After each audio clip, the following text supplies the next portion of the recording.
Bonjour à tous et bienvenue dans ce nouvel épisode de Faites le papier. Ce dimanche, nous sommes gâtés puisque le quintet du jour ne sera autre que le Grand Steeplechase de Paris, la plus grande course d'obstacles de l'année. Les meilleurs chasers d'âge s'affrontent sur l'exigeant parcours des 6 000 mètres à Hauteuil, départ prévu à 16h15. On débute tout de suite avec mon favori, le numéro 6, Grandiose, qui n'est autre que le tenant du titre de la course. Ce Hongre de 9 ans a été étincelant dans la dernière préparatoire, le prix Ingré pour sa rentrée. C'est un cheval maniable qui peut suivre absolument tous les trains et de plus, Thomas Borin s'entend parfaitement avec lui.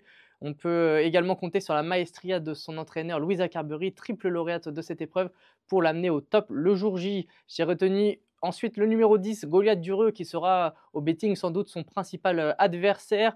Il a été écarté des pistes durant 1 an et demi, mais a impressionné pour ses 2 sorties cette année, remportant notamment le prix Murat de toute une classe. François Nicole est toujours à la recherche d'une première couronne dans le Grand Steeplechase de Paris et ce Goliath Dureux semble taillé pour lui offrir ce premier sacre tant attendu.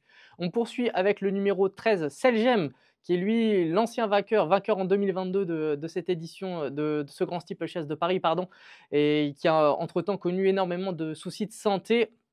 Il a toutefois prouvé fin avril qu'il n'avait rien perdu de sa superbe en devançant notamment Incollable qui sera une des chances au départ de cette édition 2025. La distance de 6 000 mètres sera parfaite pour lui pour servir ses intérêts. Son co-entraîneur Guillaume Macaire a déjà remporté cette épreuve à 7 reprises. Il sait donc parfaitement préparer ses chevaux pour cette grande échéance malgré le fait qu'il n'ait qu'une course dans les jambes, ce c'est le j'aime.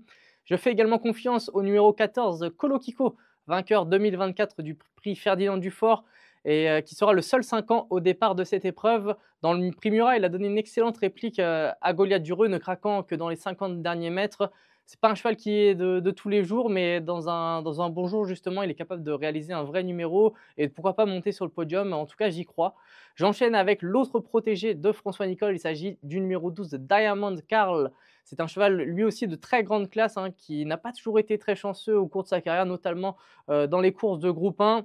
C'est un cheval qui n'est pas forcément le meilleur sauteur du plateau, mais s'il se montre appliqué dans ses sauts du départ à l'arrivée, il a le talent pour monter sur le podium.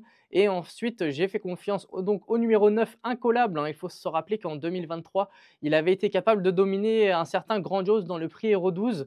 Entre-temps, il a connu pas mal de pépins de santé lui aussi, mais a prouvé qu'il avait une bonne forme cette année en terminant, en faisant galoper longtemps Selgem en dernier lieu fin avril, donc sur les l'hippodrome d'Auteuil.